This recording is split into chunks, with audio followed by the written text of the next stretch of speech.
हां, तो कोसळला तर मग पुढे काही नाही यांच्याकडे. मग त्यात ते राज ठाकरे चुकीचं काय बोलले?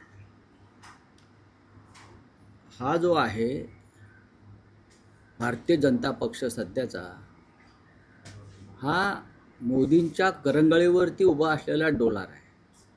स्वतः मोदी डगमगलेले आहेत. आंतरराष्ट्रीय राजकारण, स्थानिक राजकारण, स्वतः मोदी डगमगले आहेत, मोदी डचमळत आहेत. त्याच्यामुळे हा डोलारा हा फक्त एका करंगळीवरती जेमतेम आता पेलला गेलेला आहे. अशा वेळेला राज ठाकरे असं म्हणत आहेत, सन्माननीय राज ठाकरे, की तो कधी कोसळून पडेल आणि ते कोसळण्याची वाट या देशाची जनता पाहते. कधी कोसळून पडेल याला भक्कम असा आधारच नाही आहे भाजपच्या कोणत्याही. तसं नसतं. जर भक्कम आधार असता वैचारिक तर AIM बरोबर युती झाली नसती, काँग्रेसबरोबर युती केली नसती आणि मग फार गदारोळ झाल्यावर त्यांनी कारवाया केल्या, माघार घेतली. राऊतसाहेब, ठाकरे मुलाखतीचा खूप गाजावाजा होतो आहे.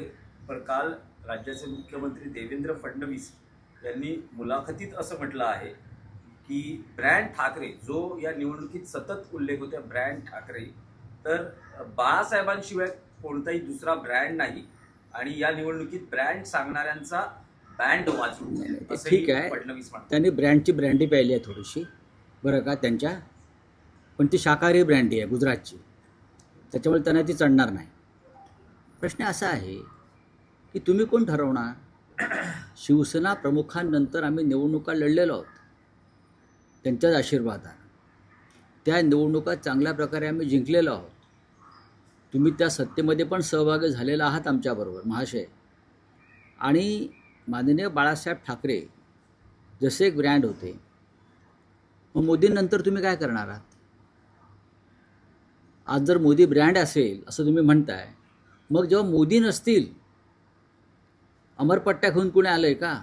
मग मोदी नसतील तर तुम्ही कोणत्या ब्रँडची ब्रँडी पिणार आहात? मला सांगा जरा. शिवसेना प्रमुख हे नक्कीच या महाराष्ट्राच्या नव्हे तर देशाच्या राजकारणातले ब्रँड होते. जसे महात्मा गांधी होते, सरदार वल्लभभाई पटेल होते. अशा विषयावरती फडणवीसांनी बोलू नये.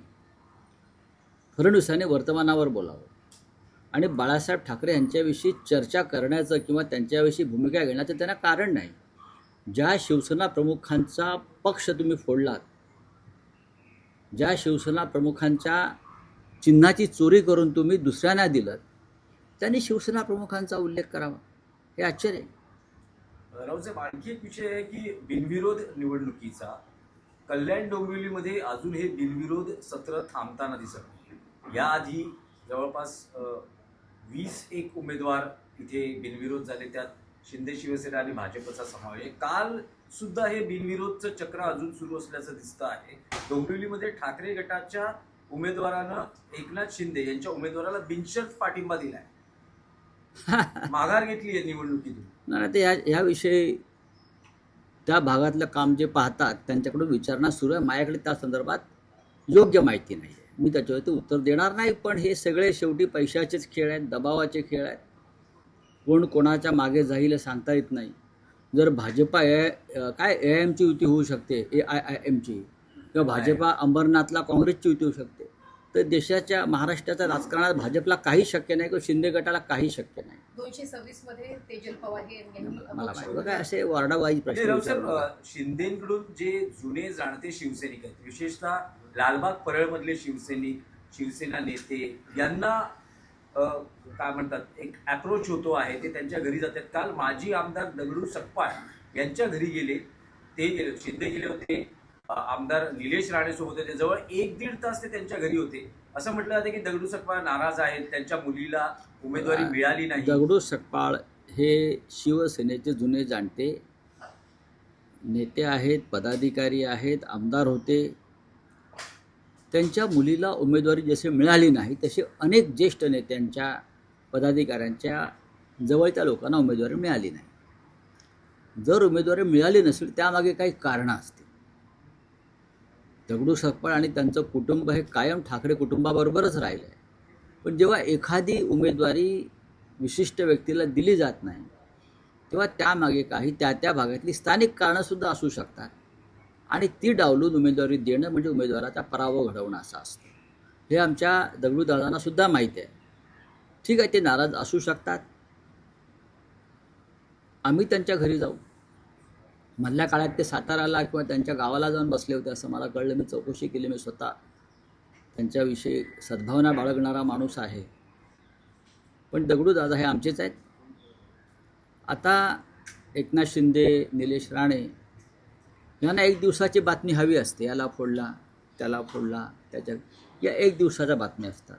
नंतर हे जे जातात त्यांचं काय होतं, कुठे अदृश्य होतात बरं का, हे कधीच कळत नाही. राऊत साहेब, ईडीने भाजपचे नेते मोहित कंबोज यांच्या विरोधात त्यांच्याबाबतचा क्लोजर रिपोर्ट सादर केला आणि तो स्वीकारला देखील. नाही, मला माहिती. क्लीन चिट मिळाली. बघा, असं आहे की क्लोजर रिपोर्ट भाजपच्या नेत्यांविरुद्धच होणार ना, आमच्या विरुद्ध नाही होणार. ईडीच्या कोर्टानं मला निर्दोष केलेलं आहे, पण माझा क्लोजर रिपोर्ट केला नाही. राऊतसाहेब, एक मोठा विषय आहे की असं म्हटलं जातं आहे की महापालिका निवडणुकांनंतर शरद पवार हे एनडीए सोबत जाण्याची दाट शक्यता यासाठी आहे. शरद पवारांचं मन वळवण्याची जबाबदारी अजित पवारांवर सोपवली असल्याचं कळतं आहे. त्यांच्या नेत्यांकडूनही तसे संकेत मला मिळतात, तसं त्यांचे वाटत नाही statements की येत आहे. शरद पवारांनी ज्या प्रकारचं आयुष्य, राजकीय जीवन एका विचारधारेसाठी समर्पित केलेलं आहे, हा शाहू फुले आंबेडकर, त्या विचारधारेला सोडून शरद पवार वयाच्या 86व्या वर्षी भारतीय जनता पक्षाबरोबर जातील असं मला सुतराम वाटत नाही. अजिबात वाटत नाही. माझं वारंवार त्यांच्याशी या विषयावर चर्चा होत असते. तेही आमच्याशी मोकळेपणानं बोलत असतात. एक फार मोठ्या विचारांची भूमिका घेऊन 50 वर्षापेक्षा जास्त काळ शरद पवार यांनी महाराष्ट्राच्या राजकारणामध्ये काम केलं. एक पिढी घडवली, अनेक पिढ्या घडवल्या आणि त्या पिढीलाही त्यांनी हाच वारसा दिला, या विचारांचा वारसा दिला यशवंतराव चव्हाणांपासून त्यांनी. अशा वेळेला मला वाटत नाही की माननीय पवारसाहेब हे या वयात इतकी वर्ष राजकारण केल्यावर जात्यंध धर्मांध शक्तींच्या मागे जाऊन स्वतःच्या कारकिर्दीला एक डाग लावून घेतील. चला, थँक्यू. सर, याची सुरुवात- काल देवेंद्र फडणवीस असे म्हणाले की ज्या पद्धतीने लोक मतदान करत नाही, ऑस्ट्रेलियामध्ये जे लोक मतदान करत त्यांचा अधिकार काढून घेण्यात, अशाच पद्धतीने नाही, महाराष्ट्रामध्ये देखील निवडणुका याच्यावरती विचार करत नाही, मतदान कोण करू देत नाही? मतदान तुम्हीच करू देत नाहीत. मतदार यादीतून नावं वगळून, SIR सारख्या योजना आणून, दहशत निर्माण करून गावागावात. खरं म्हणजे कारवाई राज्याच्या मुख्यमंत्र्यांवर आणि निवडणूक आयोगावर व्हायला पाहिजे या महाराष्ट्रात आणि देशात. लोकशाही मराठी ऐका, पहा, जागरूक रहा.